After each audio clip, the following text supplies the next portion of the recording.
the mentor of that Samrajya was Vidyaranya, you know. And when he felt that Indian way of life is under threat, they decided to establish a kingdom, you know, to counter that. And something that he has worked on is just mind-blowing. And I have been telling people that India might have solved the problem of happiness in 14th century AD. So when you think about India, it's a kind of magical that this society has survived for as long as it has. You know? So when it comes to sustainability, when it comes to creating a sustainable civilization, I don't think anything can compete with India. So the question is, what was it about it that helped it to survive for so long? And my contention that I'm working on a small book on is because India solved the problem of happiness.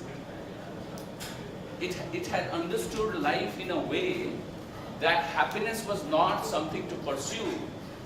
If you think in the right way, you'll be happy. You know? So we need to go back. Yeah, so that's the title that.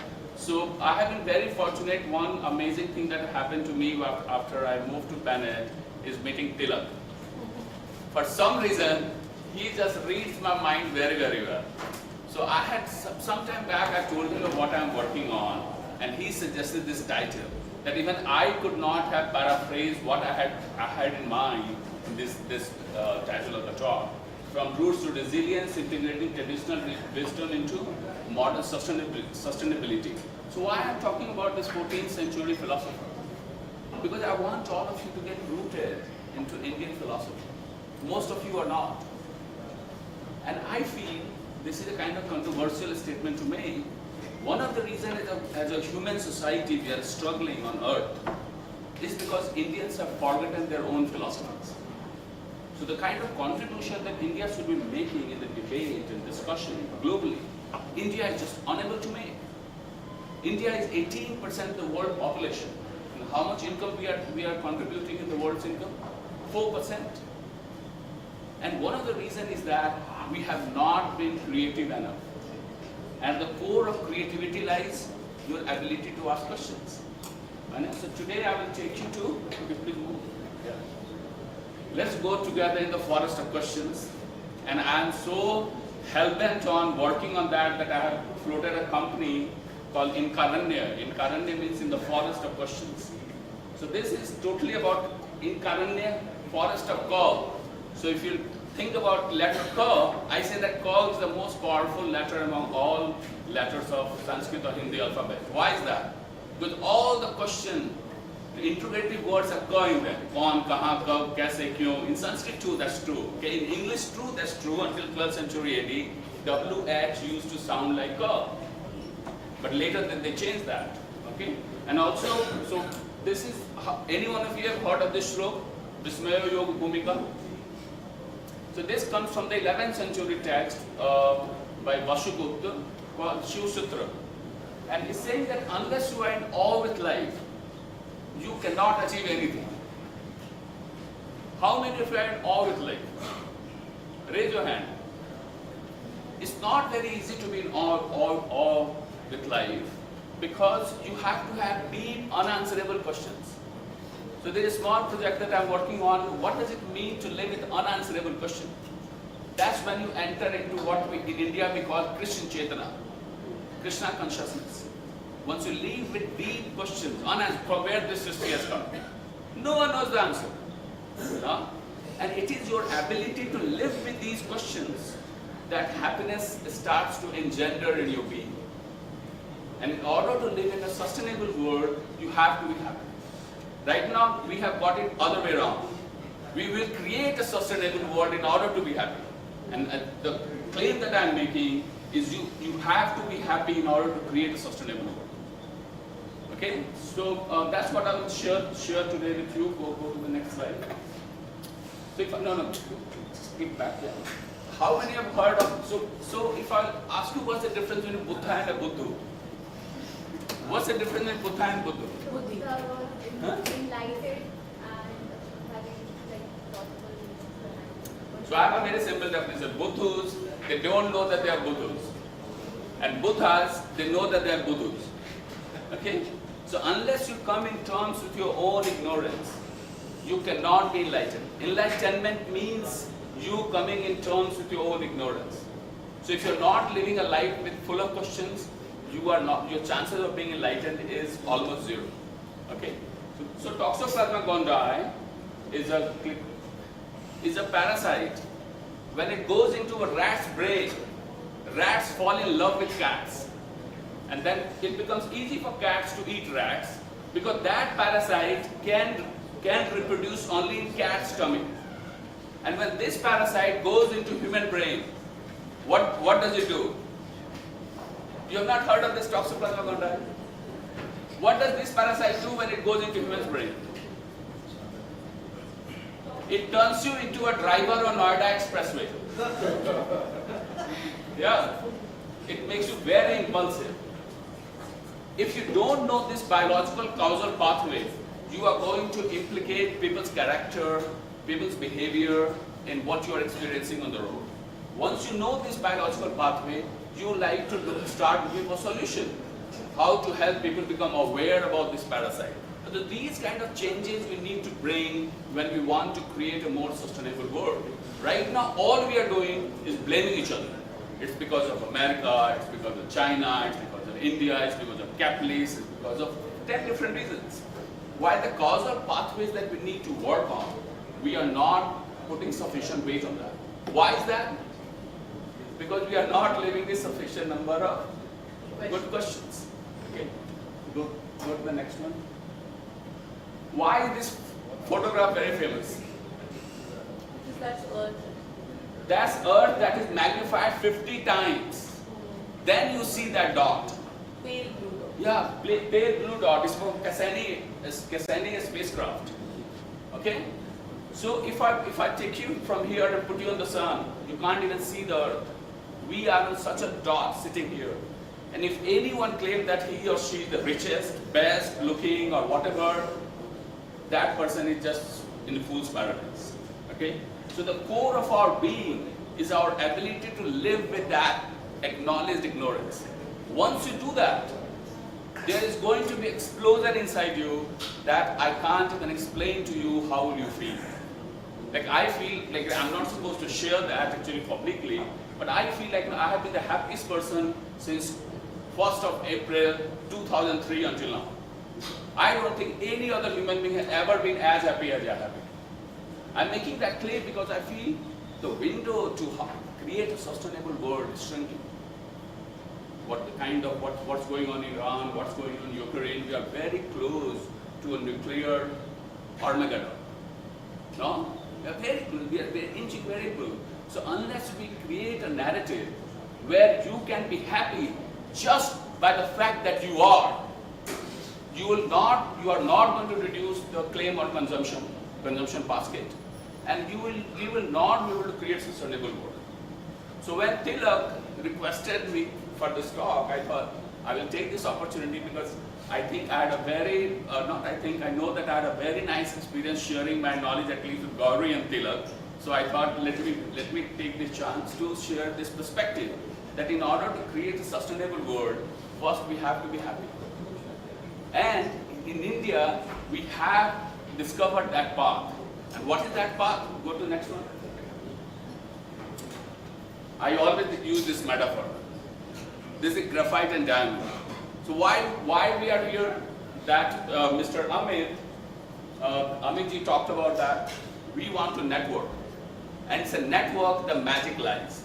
Okay, so I'm very happy that different private universities are coming together to work because that's what we need. Okay, so this is diamond, this is graphite. If you are networked in a different way, same carbon atom will have a different value. The same you, if you are networked in a way that you can live with meaningful questions, you will have different quality of life. Go to the next one. These are all the network of ideas that is behind what I am talking today. Okay, so but I don't have time, so I can share this network. Because of AI, we can generate these slides, so I can share that with you. Go to next one. So this is because the title of the talk is rootedness. If I will ask you this question, what will happen? You wake up and you don't remember who you are. Let's say that you wake up in the morning and you don't remember who you are. What will happen? You will not be able to navigate a good life. And that's what happened to India. When we are uprooted, when we don't know who Buddhyaran is, we don't know who wrote Shiv Sutra and what Shiv Sutra is about, we are uprooted beings. And when that happens, our society is struggling to navigate the world. It is because we are uprooted. So we need to be rooted in order to become resilient. Okay, go to the next one. So this is because of the title of this conference is Design, Creativity and Creative Industries. Just look at these numbers.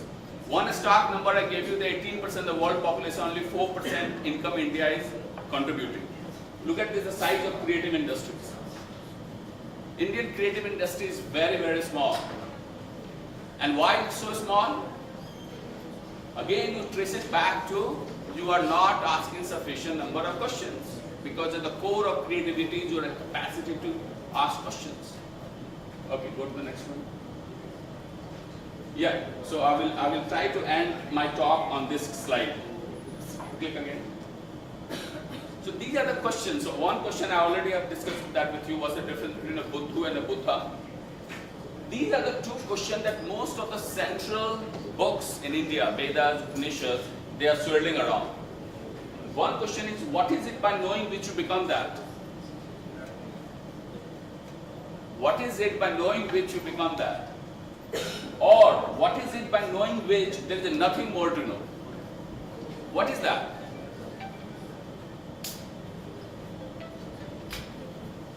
So all our central texts are swirling around these questions, and unless you come in terms with these questions, this claim that I am making, that you become happy and then creating a sustainable world will not be very difficult. Okay, go to the next one. I will give you a metaphor and that will make it easy for you. Go to the next slide. Again. Go again, I will not have time to go into. Yeah. So I feel like all of Indian philosophy can be captured by just this metaphor of clay pot and clay. You take out clay from clay pot, what remains of clay pot? If you take out clay from clay pot, what remains of clay pot? Nothing. Nothing. So what is the essence of clay pot? The clay. Clay, not the shape and size. But we are caught in shapes and size of clay pot rather than focusing on the essence, which is the clay. So you take this metaphor and think about your own life. What is clay of your life? What is your essence? What is your essence? Knowledge. Happiness. Huh? Happiness. Happiness. Kind of. I will 25% right. What is our essence? So the way I phrase that question is, how much money do I need to pay you to turn you into a robot? How much money do I need to pay you to turn you into a robot? Life is our essence. Huh? Life is our essence. Our being is our essence. Your being is your essence. Your capacity to experience is your essence. The fact that your body can experience, let's say that I die right now, my body remains in front of you. That means my body is not my essence. My knowledge is not my essence, it's there in somewhere in my brain. What is my essence is my capacity to experience. As soon as you start to define yourself by your capacity to experience, that explosion that I'm talking about will happen inside you. You will be happy. You will not be claiming more than what you need from environment or from the world or from others. And idea is to live with how to let your life reflect that knowledge. That you define yourself not by this body, not by your knowledge, by your capacity to experience. And then creating a sustainable world will be very, very easy for us. So that's a book you should wait for 6-7 months. I should be able to finish by then.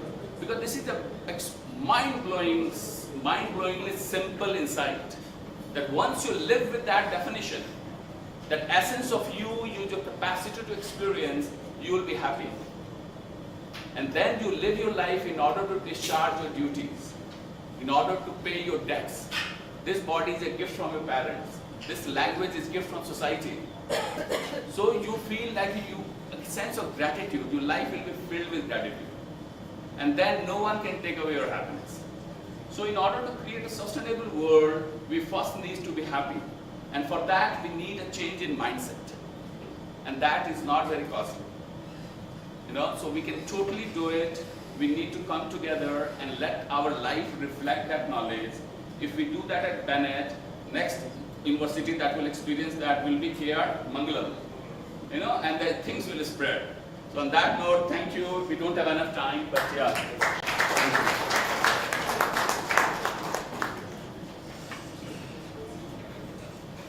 Thank you so much, sir, for such an insightful address. We would now like to invite Professor Tasha Singh Parihar, School of Media and Communication Studies, Calcutta University, for her address.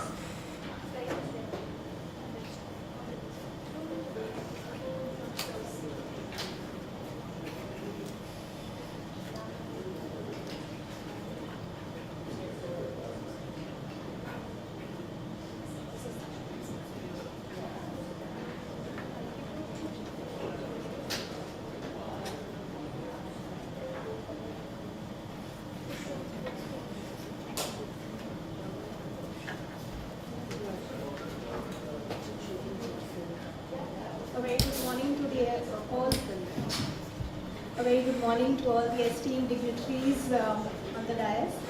And I'm grateful to the Chief Patron, Professor Dinesh Singh, who is the Chancellor of the K.R. Mangalam University, the Patron, Mr. Abhishek Gupta, who is the Pro-Chancellor of K.R. Mangalam University, the Co-Patron, Mr. Rohit Gupta, who is the Director of the K.R. Mangalam University.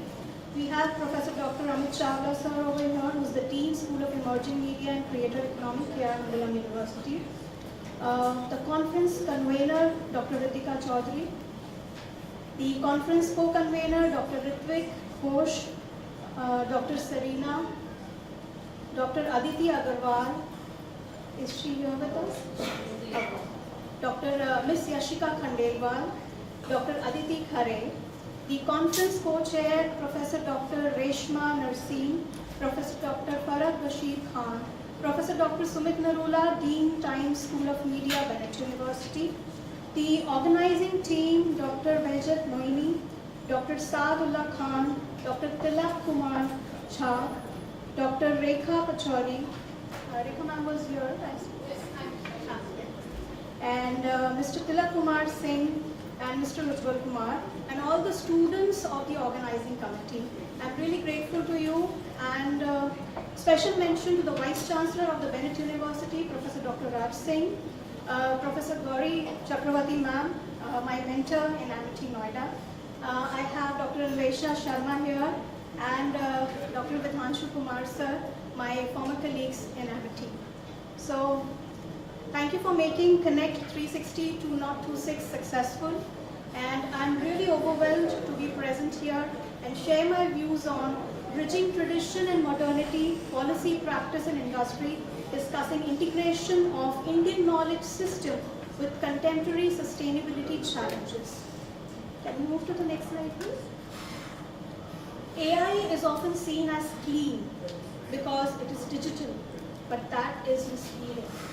Behind every model and chatbot sits a massive physical infrastructure that consumes energy, water, and material, all of which contributes to the rising carbon footprints. A single large AI model can emit as much as CO2 as hundreds of flights during training. So imagine companies like OpenAI, Google, Microsoft are operating massive AI training infrastructure. So what should media do into this? Media should expose the hidden environmental and cost that is incurred in these digital technologies. Media should avoid portraying the AI as zero emission. Media should highlight both the risk and the solutions. Next slide. IKS, that is Indian Knowledge System, organizes India's intellectual heritage into 3 interconnected layers, from sacred textual roots through diverse applied disciplines to living traditions and contemporary policy integrations. Media promotes sustainability by shaping public perceptions, influencing policy, and driving behavioral change through awareness campaigns and storytellings. Next slide, please. So here are the key roles of media in promoting sustainability, that is raising awareness, influencing behavioral change, and influencing policy and accountability, and educating the public. Change the slide. Mission Life, that is lifestyle for environment. Social media platforms have been pivotal in amplifying this government initiative, forcing eco-friendly habits like waste reduction, water conservation, and sustainable mobility. Next slide. Renewable energy targets. Media reporting on climate change and sustainability helps public to drive awareness and understand the advocacy for India's ambitious 2030 renewable energy goal and 2070 net zero targets. Next slide. Agriculture sustainability. Social media platforms were extensively used to promote the Kaveri Calling campaign for tree-based agriculture in Tamil Nadu and Karnataka. Next slide.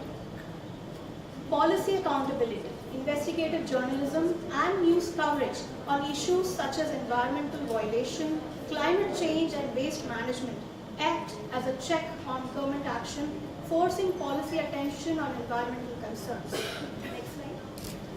Environmental campaigns, digital campaigns, and online communities have popularized concepts like circular economy, recycling, and sustainable fashion in India, influencing consumers' demand. Next slide. So here are certain case studies which say that IKS can help in carbon footprint reduction. The first is the Bisnoi Committee Traditional Conservation Ethics. The Rajasthan-based Bisnoi Committee has followed a 500-year-old ecological code which was founded by Guru Jambeshwar. The IKS integration that we see here is the strict prohibition on cutting the green trees and killing the animals. The sustainable use of natural resources.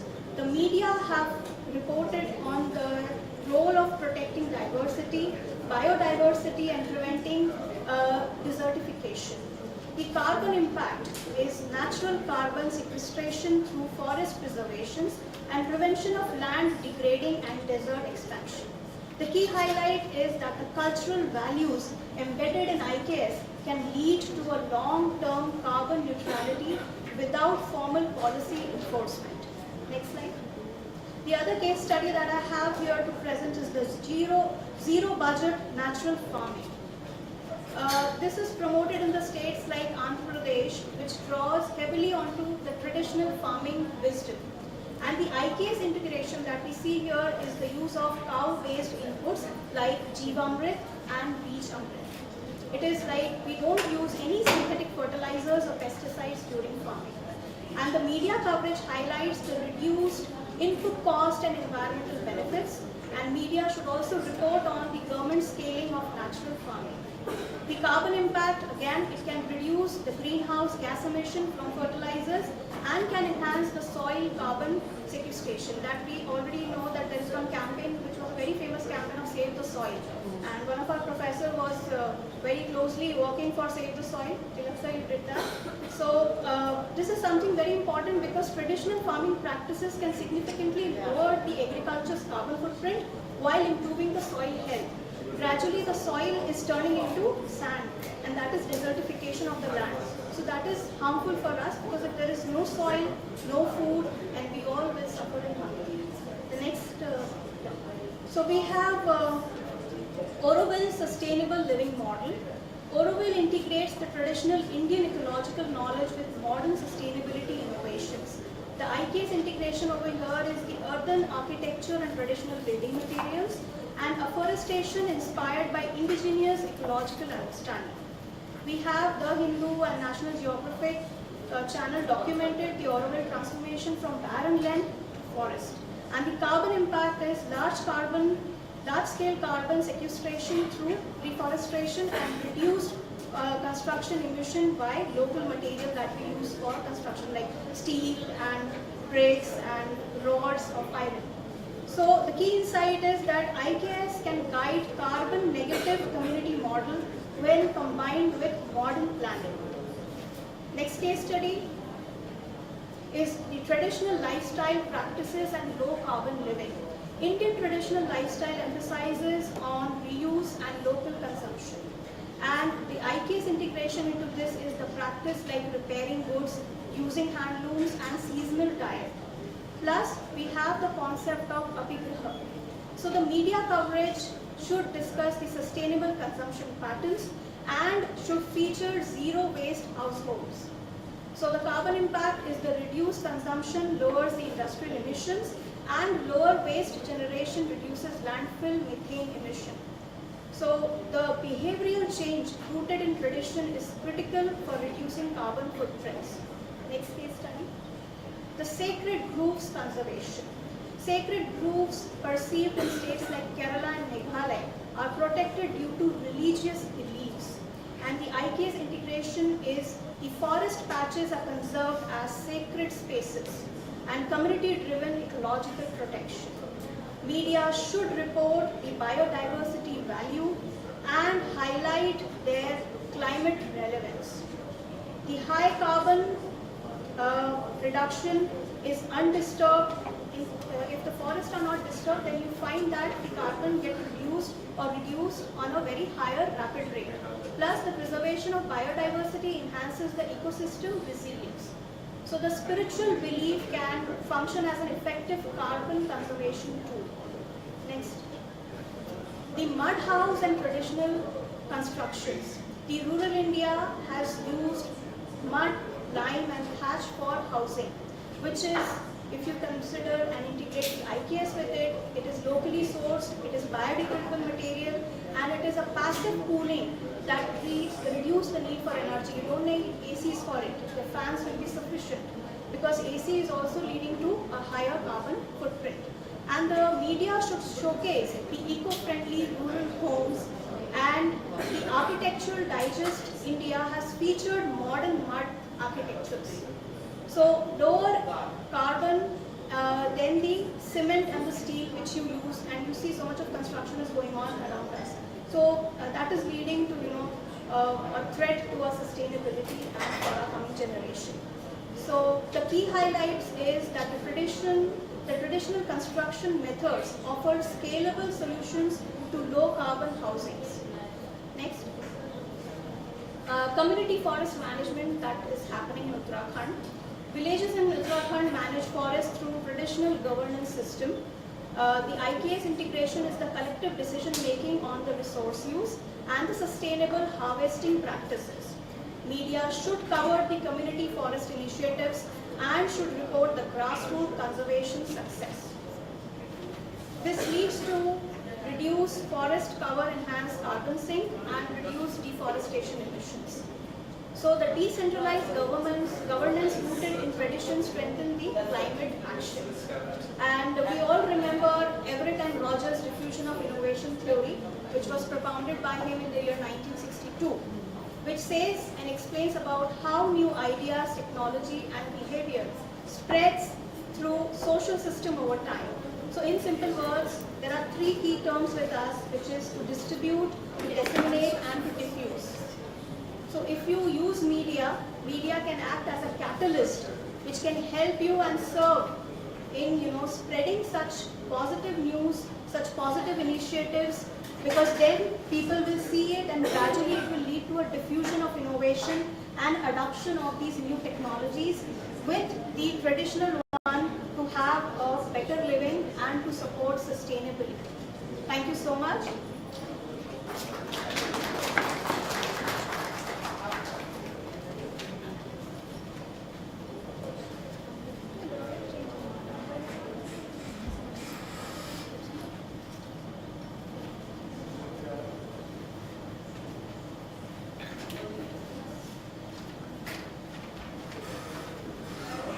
Thank you, ma'am. I would now like to invite all of our guests of honor to please take the stage for the unveiling of the book Conference Proceedings, Volume 2.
C shape बना थोड़ा आप लोग भी आगे आ जाइए अभी good हाँ थोड़ा सा आगे आ जाइए ऐसा ठीक है आप थोड़ा इस तरफ आ जाओ आप थोड़ा इस तरफ आ जाओ रेखा किधर आ जाओ Actually, you should go in front of the table rather. Table के आगे आ जाओ टेबल भी अच्छी नहीं लग रही होगी ठीक है हाँ टेबल के आगे आ जाओ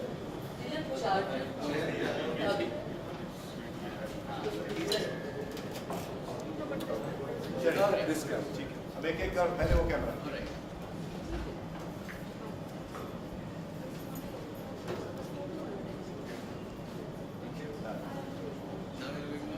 अभी बार Rashid once more thank you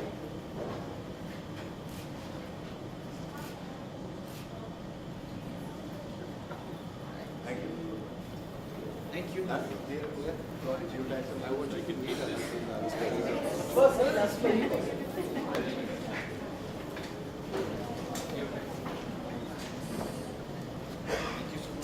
As we continue with today's proceedings,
we would now like to request our conference chairs, Dr. Amit Chawla and Dr. Suman Narula, to please felicitate our guests.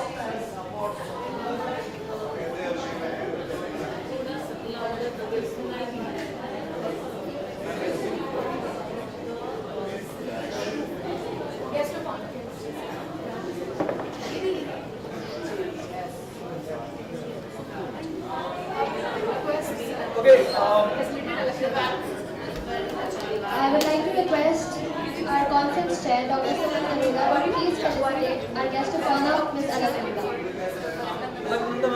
Yes.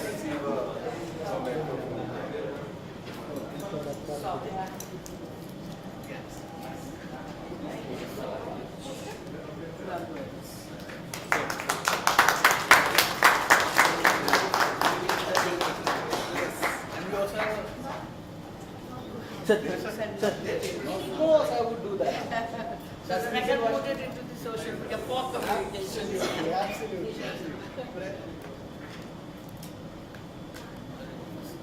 This is a Safa. Oh, Again, Indian. very much, so much. Oh, this is my favorite part.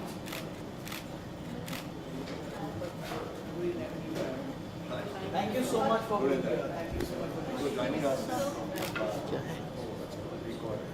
my God, we are just loading. Getting pampered. Thank you so much. So, students को एक I'm sorry, I have to. Sorry.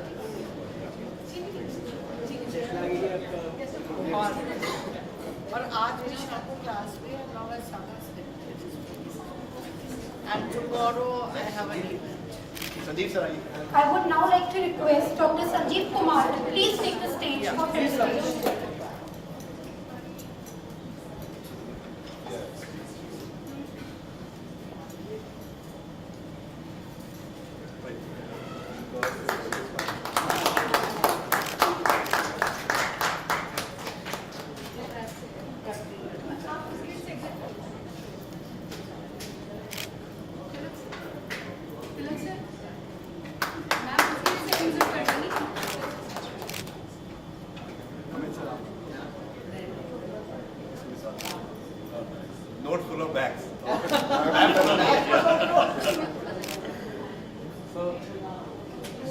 academic notes as well, not currency notes. He believes in cash.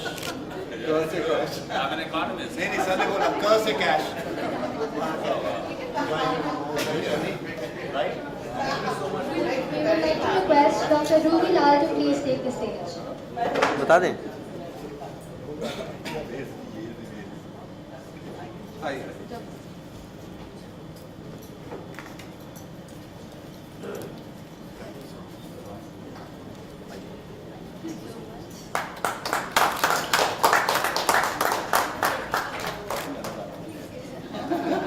तब नहीं हो गया.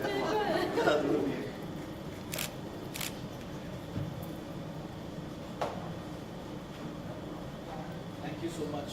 Thank you so much for inviting me.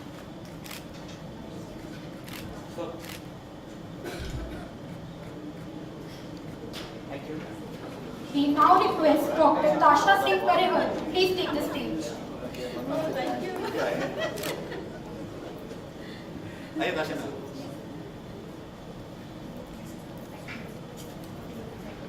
Tasha, double round again.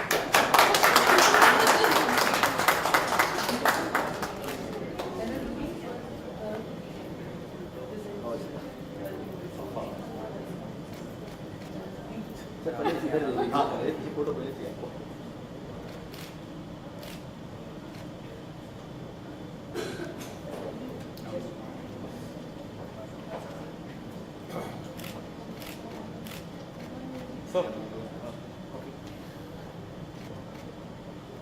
Thank you. Thank you so much. I would now like to request our conference chairs, Dr. Amin Chawla and Dr. Sumit Narula, to please felicitate our guest of honor, Mr. Dheeraj Singh. अब आपकी बारी. Thank you so much.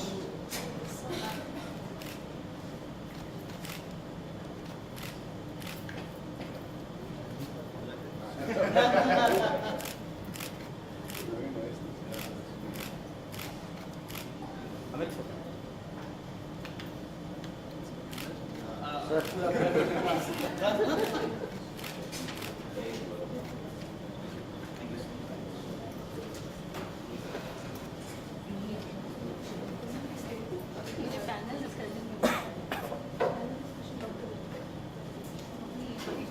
We now request Dr. Ritvik for the facilitation of Sir Sumit and Sir Amit.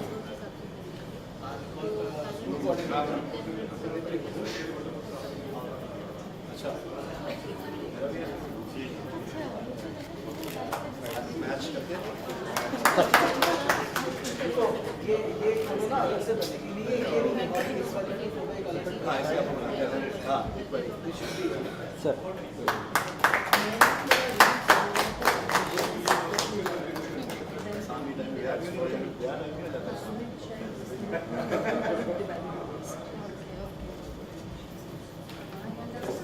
Thank you.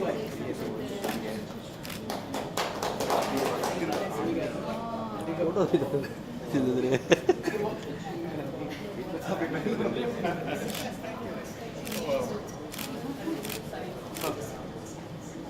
इसको backward आप. उठा दीजिए अब एक हमारे दोनों की. एक हम दोनों के लेना. It's like अरे इधर देख लीजिए brother sir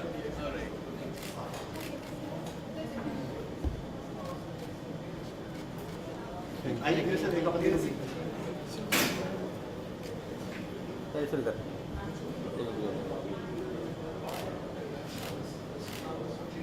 thank you so much. Thank you. Thank you. Thank you. Thank you to our speakers and to the audience for an engaging exchange. Delegates are requested to proceed to the B Block lounge for the networking tea.